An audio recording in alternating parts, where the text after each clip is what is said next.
Un motard, c'est aussi un sportif. Vous le savez tout comme moi, la moto demande une certaine forme physique. Plusieurs caractères définissent ce type de profil, connu au Sénégal avec plus de 6 trophées. Des 600 cm3 au plus gros cylindre, à ce stade, le régime moteur n'a pas de secret pour lui. I comme Ibrahima, on dira Ippon, notre partenaire et premier sponsor de l'émission représentée par Espace Scooter. Nous parlerons des techniques de conduite, des astuces au virage, non pas sur route, mais sur piste.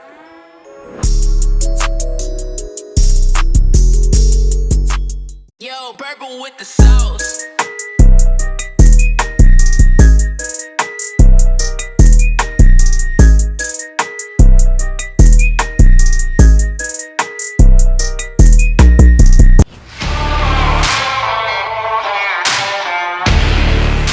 Asalaamaaleykum maa ngi tudd El Hadj Babacar Seye ñu gën ma xamee ci Edge maa ngi juddoo Sénégal Dakar plus précisément à Nord Foire Azur.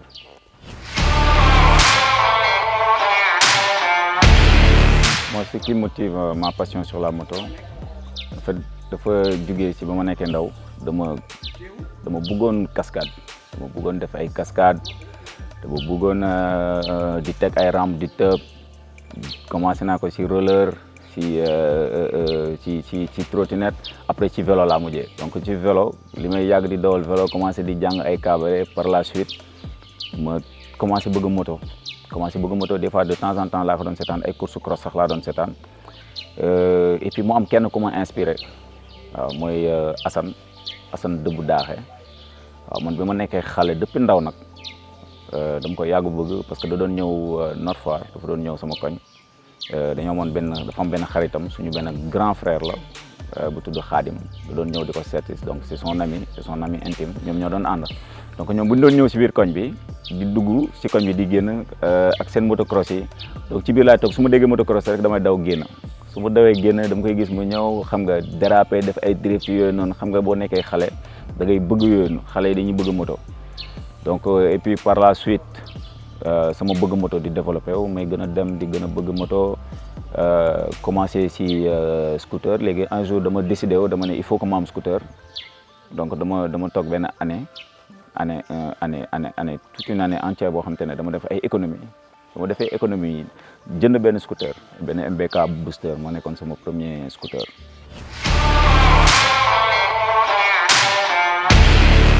Man nag ni ma duggee ci course c'est assez spécial à la base je faisais partie d'un club de moto mooy Horizon Riders si membre organisateur yi laa bokkoon léegi un jour roulage yi les vendredis parce que vendredi la ñuy def roulage le samedi c'est la qualification et le dimanche mooy finale bi. Donc jour roulage bi dama ñëwoon comme on aidait les pilotes ay ñoom Max Carapet Assane tout ça là léegi j'ai profité de la pause ma ne xaaral pour une première ma jël sama moto dugal ko sax ci circuit pour xool sax au moins circuit bi lan lay xaw a ndiroon parce que aspect théorique bi amoon naa ko mais pratique bi dama bëggoon xam réellement circuit nan la mel donc bi ma duggee ci biir circuit bi bon j'ai fait un tour de reconnaissance bi ma defee tour de reconnaissance bi. Bon ma dem xam nga rek ma commencé am goût bi après je suis sorti boobu c'était la pause ma àbb ay combinaison sol protection tout ça ma jël sama moto c'était une KTM 990 SMT bi ma duggee ci biir circuit bi def tour bi après plus may daw plus may gën a jël plus j'ai envie d'aller plus loin quoi mooy plus may gën a daw plus may gën a excité donc du coup li ma doon jàng ci jeux vidéo yi li ma doon def ci jeux vidéo yi li ma doon gis loolu laa doon jéem a copier waat ci circuit bi. Donc d'une part ça a marché parce que je respectais les trajectoires bon j'étais pas trop voilà maa ngi doon soog a dugg ci circuit donc foofu la démarré bi may commencé di daw après la pause pilote yi dugg donc pilote bi mu duggee ma ne bon xaaral ma jéem a tester loolu jéem a xool benn pilote sax topp ci ginnaawam pour xool ce que ça donne et puis voilà noonu laa def commencé daw après sama membre club bi Horizon Riders yi ñoom ñu ngi doon gis mi ngi doon dawal il y avait pas mal de gens qui disaient kii c'est est-ce que dafay daw suba est-ce que du daw wala kii bu dawee dina mën dara te loolu club bi bu ñu nekkoon benn pilote officiel la ñu amoon c'était Aziz Badiane moo nekkoon suñu pilote officiel donc après ça bi ma génnee dañ ne il faut ñu ut benn deuxième pilote deuxième pilote boo xamante ne voilà moom mooy secondé Aziz est-ce que tu vois parce que club bu nekk équipe bu nekk club bu nekk dafay am ñaari pilote wala ñetti pilote ah comme yeneen club yu bëri ñu koy amee donc il fallait que ñu am benn deuxième pilote donc ils m'ont choisi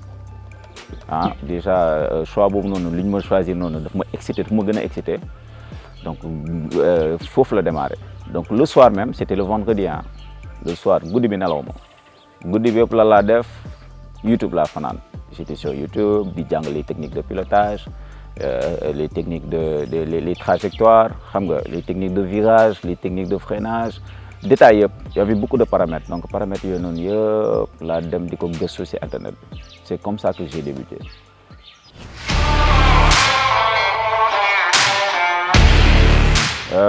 bu ma nekkee xale da laa gënoon a bëgg ci moto comme li ma la waxoon rek Assane bu daaxe ay cross la doon dawal donc cross le fait que ça faisait beaucoup de bruit daf ma neexoon dama bëggoon cross et que voilà le fait que mu yëkkati suuf bi yooyu noonu yëpp daf ma neexoon parce que voilà mais cross laa gënoon a bëgg léegi nag mais là présentement sama style de moto trail mooy sama style de moto j'adore les trails parce que c'est des motos qui sont polyvalentes et que voilà.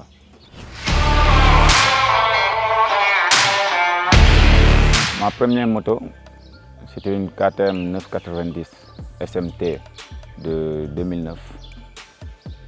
C'était une moto que j'adore, c'est un super motard. Mais moto bu 10 nag moto bu 10 moto boobu noonu lu si bëri nag jàng naa ko ci moto boobu. Les paramètres, le fait de maîtriser les commandes, de synchroniser les commandes, embrayage, accélérateur, frein, les comportements de la moto yu si ëpp ci moto boobu laa ko jàngee. Déjà avec le poids c'était pas facile mais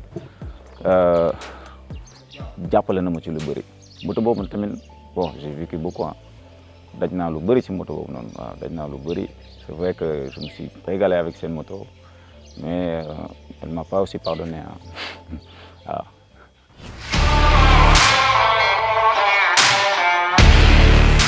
Un bon sportif doit être discipliné c'est un sport da nga war a am esprit sportif. Parce que sans la discipline, on am dara. Et un pilote doit être à mesure de connaître son circuit, hein, doit être à mesure de dessiner le circuit, les yeux fermés.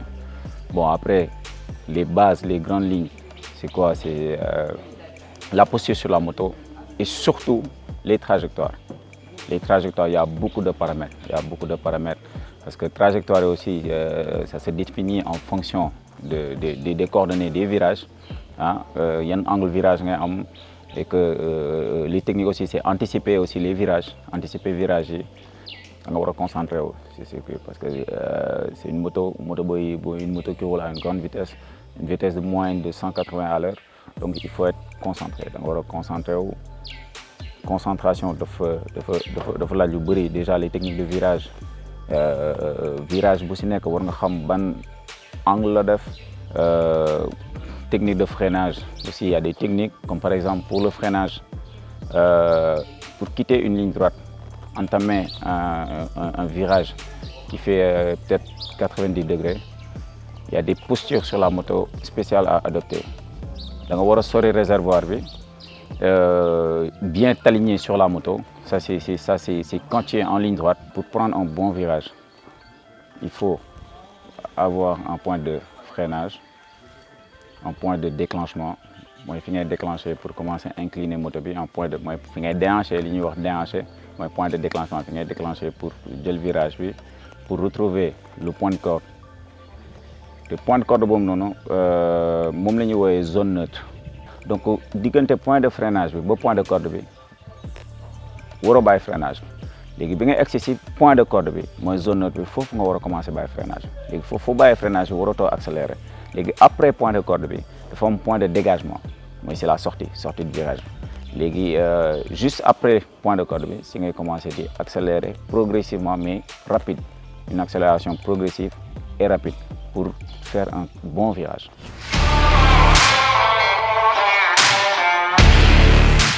Bon, la bike life au Sénégal, pour moi, il y a beaucoup d'améliorations. Les Sénégalais, ça se lié. Les jeunes maintenant, ils sont conscients.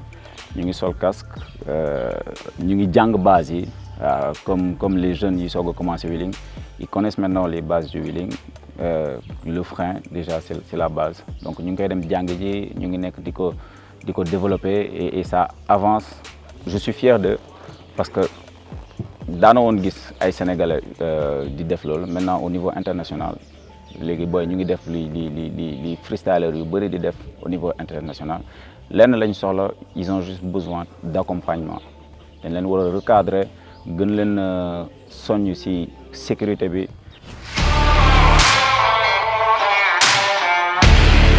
Bon, man, sama choix moto de tous les jours, c'est une moto qui est polyvalente. Déjà, une moto qui est polyvalente, si vous choisissez une moto, tu choisis une moto en fonction de ton environnement. Et comme ici en Afrique, on a une zone un peu accidentée, je peux dire. Donc, il faut avoir une moto polyvalente. Pour moi, la meilleure moto pour ici en Afrique, c'est une trail. Une trail, une Africa Twin, une GS, etc. Moto de circuit, bon, beaucoup de moto de tous les jours. C'est pas du tout pareil. Parce que moto de circuit, c'est un moto pour un sportif. C'est un moto où maintenant tu développes les chevaux. C'est un moto qui monte à grande vitesse jusqu'à minimum 250-260 à l'heure. Pour ma préférence, je suis plutôt Suzuki GS XR.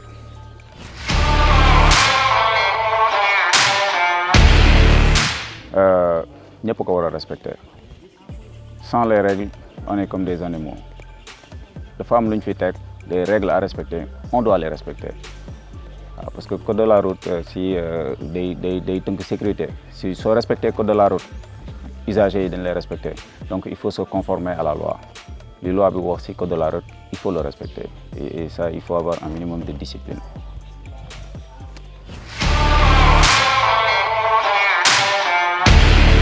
Bon, moi, ça m'a pour amélioration course, pour moi, il faut se conformer aux règles internationales. Parce que lolo peut-être nous de recevoir les internationaux, hein, c'est faire des pôles, hein, faire des temps records, am transpondeurs, mes pilotes am transpondeur, c'est des petites technologies à développer. Et aussi, un aspect pour le public, faciliter l'accès à ces circuits. Même pour autres motos, il y a beaucoup de jeunes qui veulent participer. Ils n'ont pas peut-être maintenant pour nous en moto. Donc, l'État, il faut accompagner les jeunes. Quitte à ce que même un circuit, subventionner un circuit, créer l'atmosphère. Parce qu'il y a beaucoup de jeunes talents qui sont là, qui n'ont pas la chance, mais l'idée elle est là, mais amuñu ko leen accompagner. Donc état bi bu leen mënoon gën a jàppale tuuti ci loolu. Je pense que sport mécanique bi fi mu mën a yóbbu dëkk bi je sais pas si les dirigeants ils sont conscients de ça, mais mën na sori trop. C'est un facteur de développement. Et que voilà.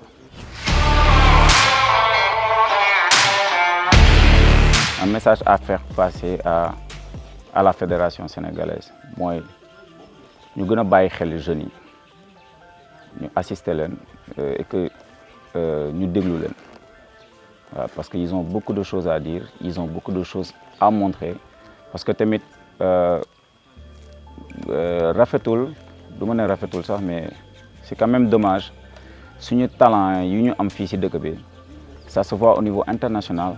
Mais ñom seen biir réew sax ils peuvent pas se faire voir wala seen biir réew sax xamuñu ñom lan lañ mëna apporter le dëkk bi donc ñi nekk ci yeneen dëkk yi ñom ñoko mëna gis c'est très dommage, hein. Il y a plein de jeunes on leur propose plein de trucs de les proposer et pourquoi ils viennent pas en international pour faire des courses parce qu'ils ont les capacités mais ils n'ont pas les moyens c'est lolu foog na fédération bi liggéeyam la li may ñaan fédération bi c'est juste mu gëna accompagner sport mécanique. Sport mécanique, pas auto, parce que sport mécanique, quand on dit sport mécanique, c'est auto et moto. Donc, nous devons accompagner les jeunes si sport.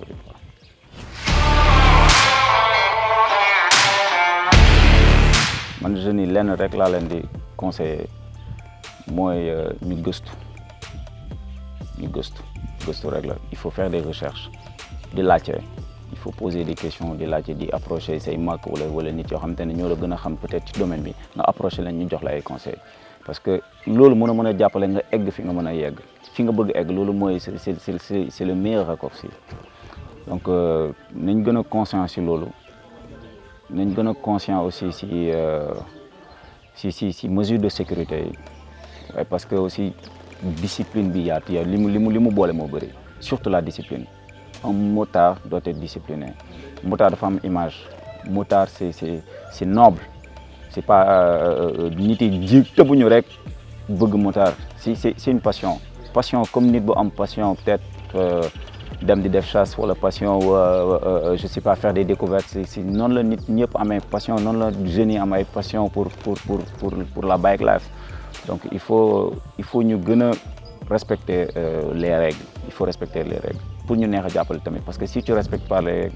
indiscipline du la yóbbu fenn indiscipline mooy tax nit yi di am lu ñu la wax mais boo gisee un motard boo xamante ne il est bien équipé ci tali bi et qui respecte les codes de la route feu rouge bu jotee day taxaw et surtout loolu dama ko fàtte woon pour les motos il faut que ngeen ut les papiers permis de conduire c'est la base parce qu'un motard sans permis de conduire bon loolu xaw ma nan laa ko mën a waxee waaw loolu duñ la mën a respecter parce que tu vois duñ la mën a respecter donc motard bu nekk dafa war a am permis il faut avoir les matériels qu'il faut pour sa sécurité un casque des gants et des chaussures fermées des bottes.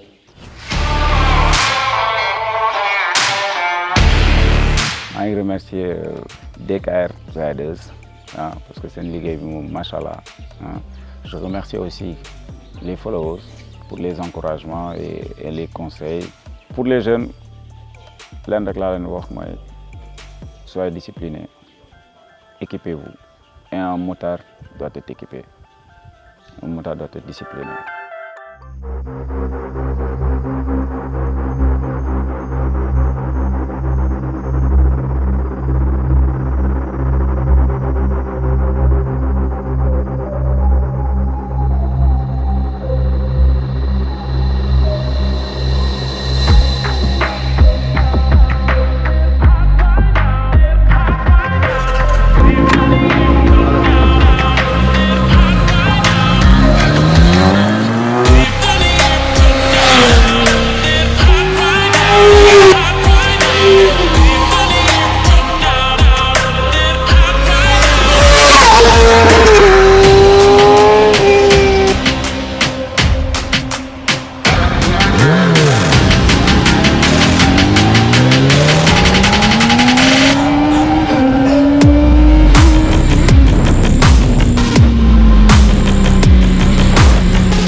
Vous l'aurez remarqué, un innocent au banc des accusés sur la piste de Sindia qu'il connaît bien.